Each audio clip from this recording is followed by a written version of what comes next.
Adrienne is the COO of N26, the largest digital bank in Europe. And we recently lost her to Berlin, and she's doing a phenomenal job over there, I've heard through several sources. Little did I know, Adrienne, that your journey began in Superquinn, in Blackrock, no doubt, where you learned some fundamental life lessons, perhaps, with Fergal. Fergal Quinn was the first person to pick up the phone to us and commit his support to this initiative, Talent Summit, 10 years ago. And last year I got a beautiful gift of one of Fergal's ties from his daughter, Gillian, which brought me a huge amount of pride. Adrienne, you're welcome to Talent Summit. You're in Berlin.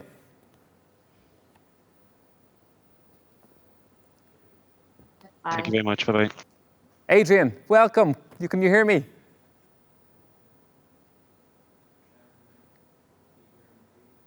A little on N26 where we're zooming Adrienne in. N26 are only 6 years old, 7 million plus users. And Adrienne had gone through a journey here in Dublin. I see the change in your face, Evan. I think you can hear me now.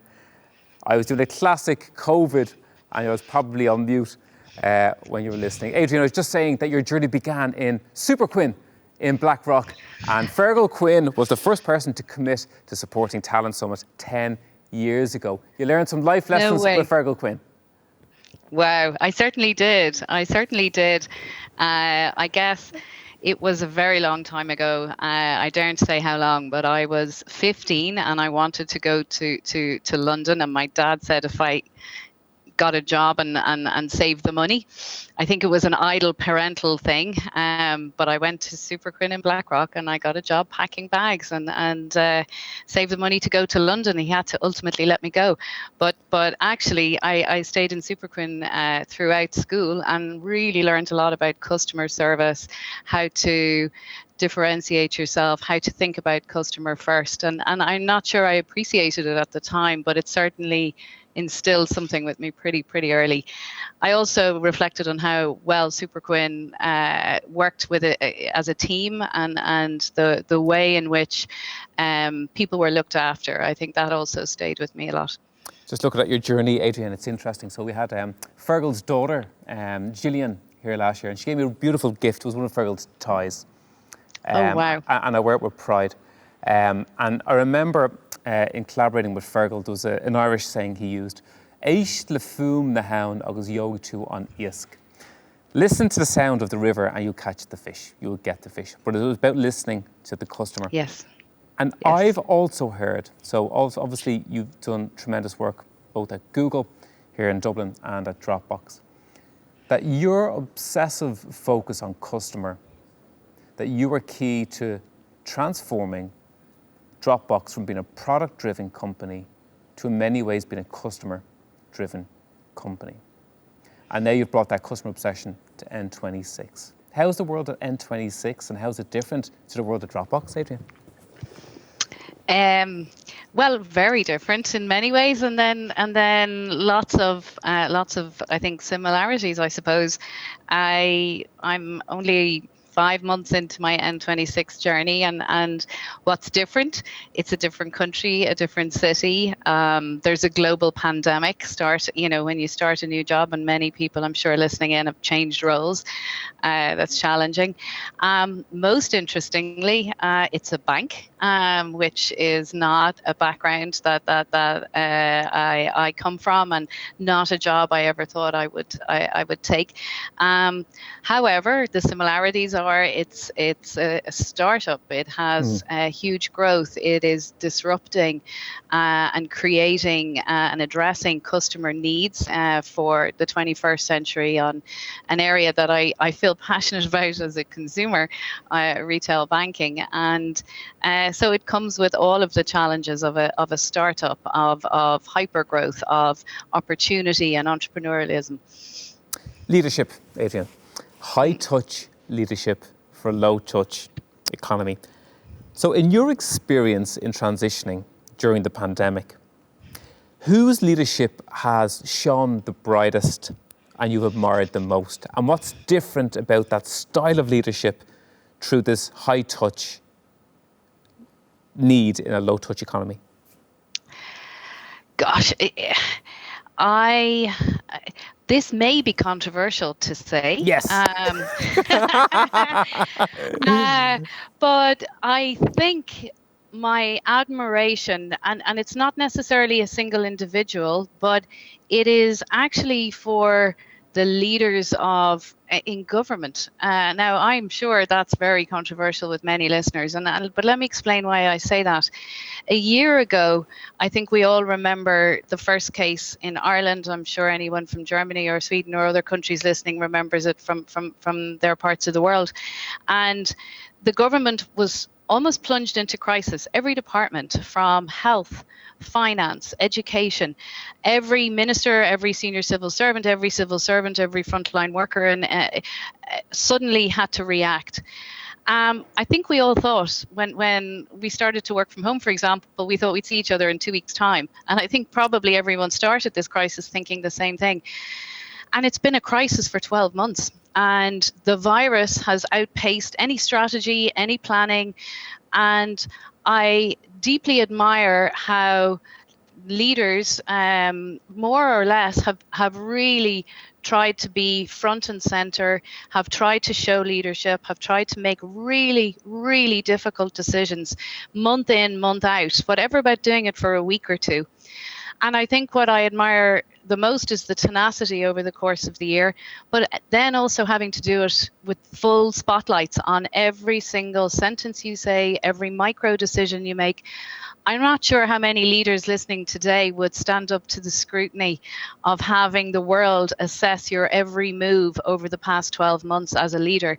And for that, I'm grateful that they're doing it and not me. And I have to admire that. So maybe controversial because they cannot win for losing. You know, everyone's going to disagree with something they're doing. Adrienne, that's but overall, refreshing. I think it stands back. Refreshing, not controversial. And you know something? They're in the floor right now, convening on the floor below me in the convention centre. Yeah. No way. Yeah. So they're in the same building as us today. Making more decisions, right? Which will be controversial, but yes.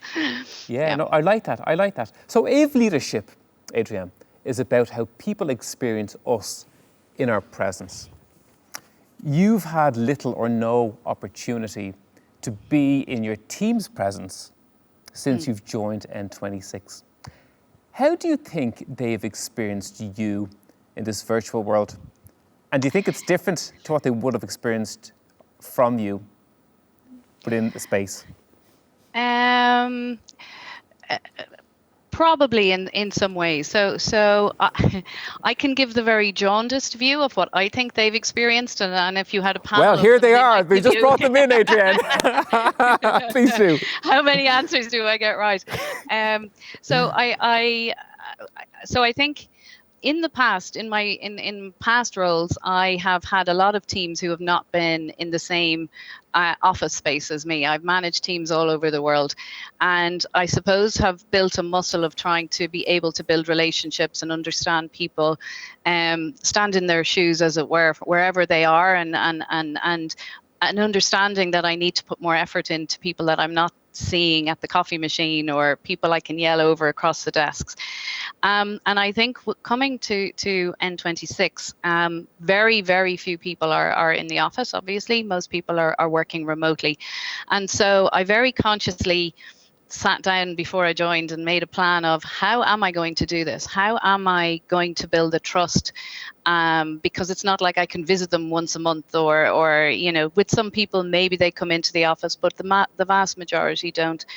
And so I think my approach has been slower because I have focused on listening, spending time with the teams, understanding what's going on with them as individuals, what's going on with them in their lives, what's going on in the work context, what's the history. and really showing up with a curiosity, which I naturally have, but asking question after question, help me understand, help me build a context that I can't build, because when I go into the office, I'm probably the only one in there by myself and nobody with no one to talk to. So help me understand where we are, so that I can help. And anybody who knows me knows that I'm probably quite action oriented. I'm quite an executor, and so it has been a really hard muscle to do the hold, don't jump in, don't react to the first problem that you see, ask why, develop your understanding. And in some ways it's something, if we were all back in the office, I'd like to do again, because I've probably learned a ton more by being that bit slower about executing and that bit deeper in terms of understanding what is going on behind the scenes in all dimensions, or as many dimensions as I can. Adrienne, that was really fascinating, and it echoes so much of what Billy Walsh and Dara Sheridan spoke about around high-performance sports coaching. And Dara mentioned two things. One, the quality of the question will give the autonomy of responsibility for performance and enhance the coaching. And Billy Walsh mentioned that he needs to really know his people in order to give a shit. And that takes that's time. Absolutely right. It takes time. And this brings me back to what's different about what you just described, chimes with the concept of human experience. Yes. Person first, player second. And it seems to me that you've paused your natural tendency to jump in, to problem solve, to execute, in order to understand first. And I think when we look at action, if that is king or queen, the context is the kingdom. And you've looked to understand the context first.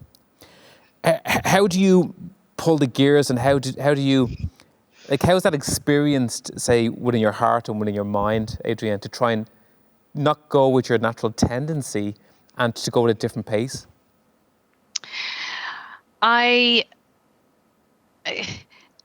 It has been hard, because the muscle to execute just goes, oh, I know what I could do here, and then it's like, no, hold.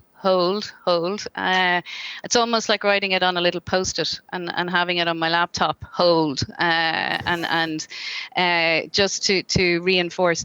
But what I've noticed happening is, as I've held, a month goes by, I've been asking more questions, I've been developing more context, and then I look back and go, gosh, if I had actioned that 4 weeks ago, or I had done something there, I would not have understood all of these other factors.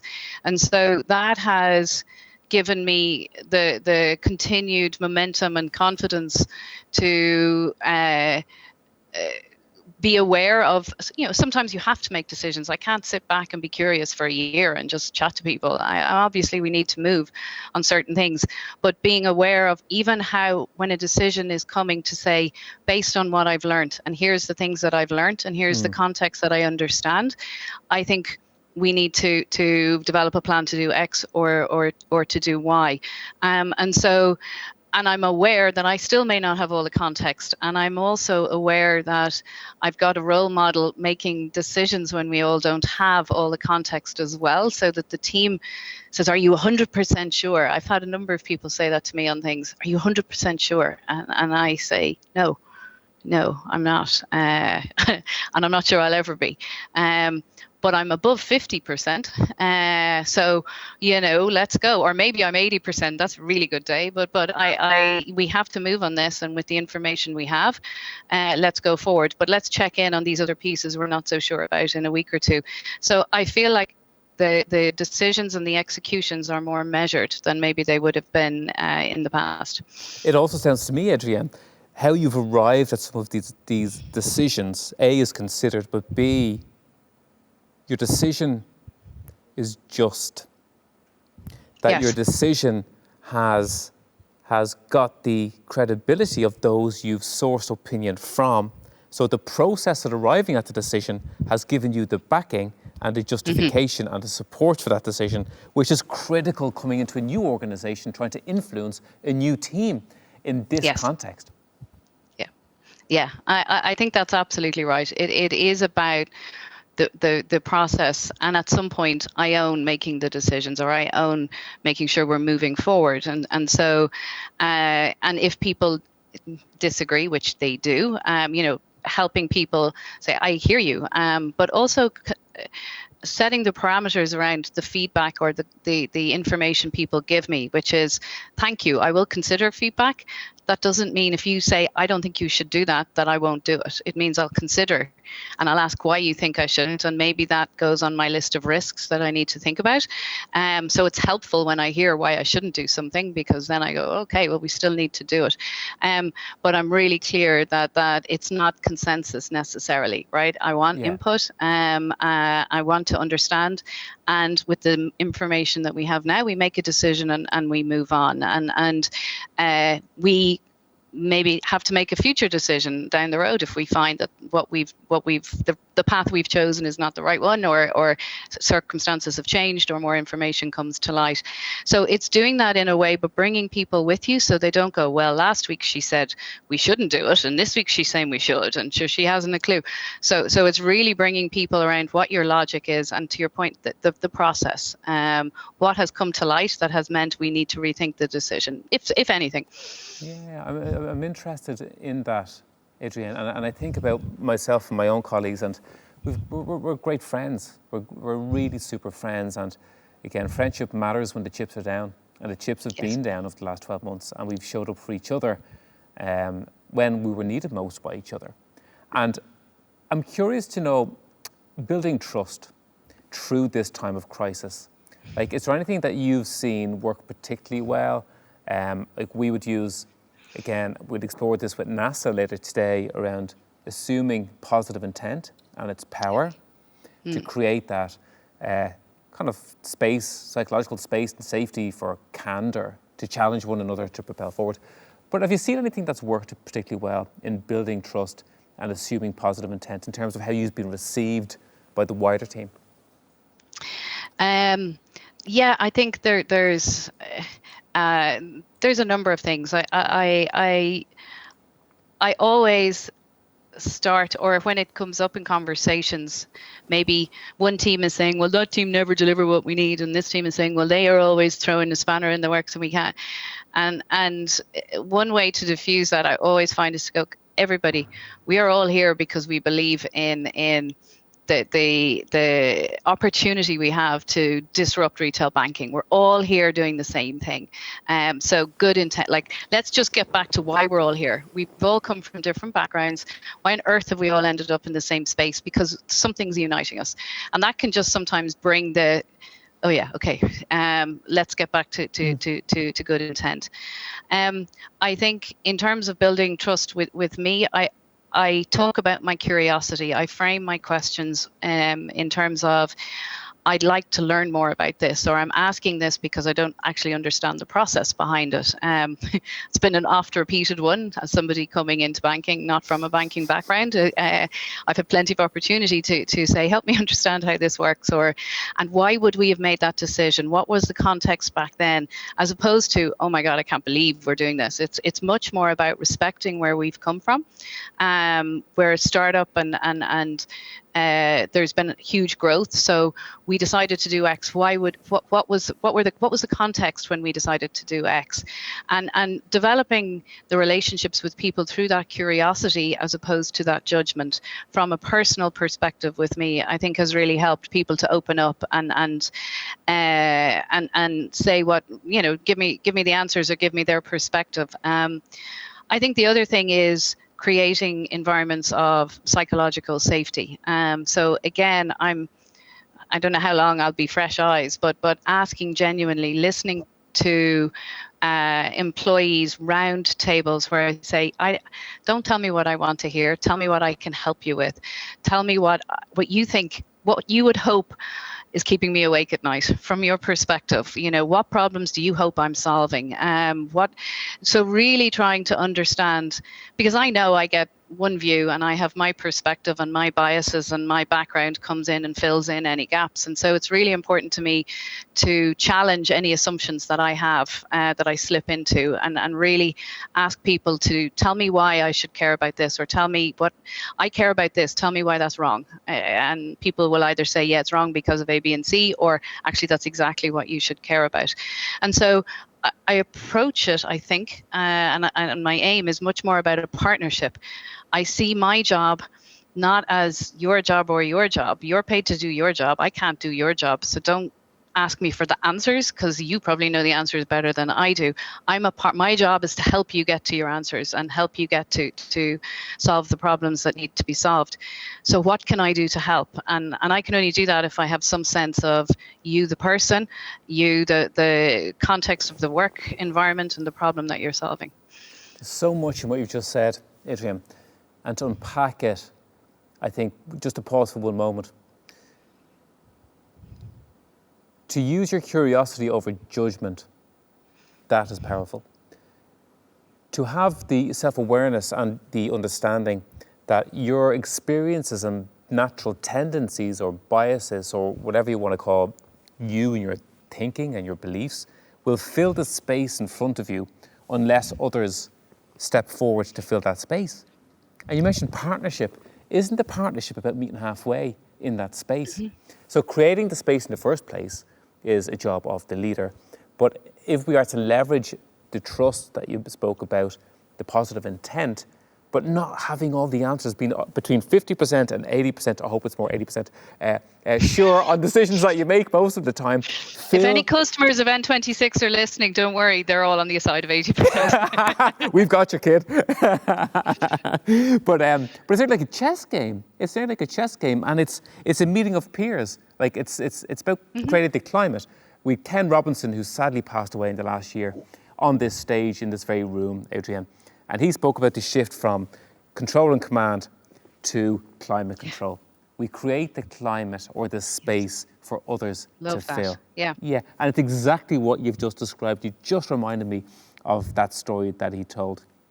You mentioned the word, your experience, your beliefs, and sometimes like our natural biases may come to the fore. Earlier we spoke to Evelyn Doyle in Patagonia.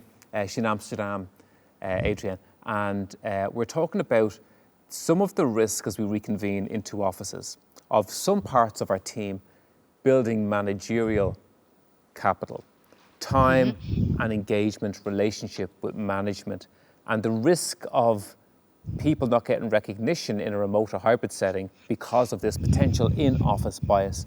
Have you thought much about new biases that we may create if we don't give deep consideration to from a leadership perspective? And what's your thinking around that, Adrienne? Yes, for sure. And I probably started thinking about it before COVID, just given the dispersed nature of teams I've managed in the past. Going back, my early days in Google, that's a long time ago, 14, 15 years ago, where people were not in the same office. And you learn by doing and failing, doing again and failing again, and then you go, oh, okay, I should learn something. 49%. And so I think there's a few things. One is the awareness that a bunch of your colleagues are not a bunch of your direct reports, 2 are, 5 aren't, or whatever it is, being very aware that I now have an imbalanced situation in terms of in front of me. So knowing that, and it sounds so obvious, but people don't even think about it, right? And so I know I certainly didn't for a while. And then it's around, I think about the team culture. What is the team culture that you're driving, and how is everybody included in that team culture? How is the team aligned in terms of the goals, the vision, what it is you are trying to achieve in a given week or month or year or longer term? I think it's, and this is a tough this can be tough. It's managing outputs, not presenteeism. I have no interest in somebody who's in the office from 8 until 8. Fine, but I've managed teams in Australia, and frankly, I have no idea what they do and where they are, and I just. And people go, is that not stress you out? And I'm like, well, if I want to sit up all night and have a Zoom camera trained on their desk, sure. But otherwise, you got to find a different way. And so what is it that we need people to achieve and accomplish? And as leaders, that's hard. It's hard to sometimes set that down and be really clear and debate that with the team and make sure there's an alignment there. And that brings me to, how do you coach and train and mentor team leaders, people new to people management, people new, if we go back into offices and how that works in the future, what are we putting in terms of help for people to understand how to make those changes? And then I think it comes back to what I consider fair process. So what are the structures that you put behind to counterbalance where biases may creep in, and whether that is in from a recruitment perspective, from a performance management, rewards recognition, compensation, what all of the structures that we have in an environment, where are you building in the bias controls and making sure that compares. So there's some very practical, tangible things from a people team and a HR team that you can get help with. There's a lot of training that I think we need to do. And then there's this sense of team and the communication.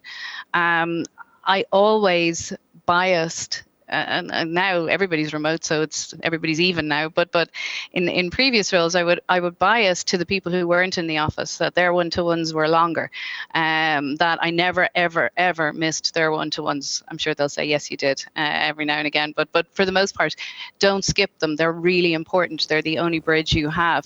People in the office, you can probably catch up with them for 5 minutes later in the afternoon or something like that. So but it's the awareness up front and a plan and a strategy behind how you intend to handle that. I think is helpful.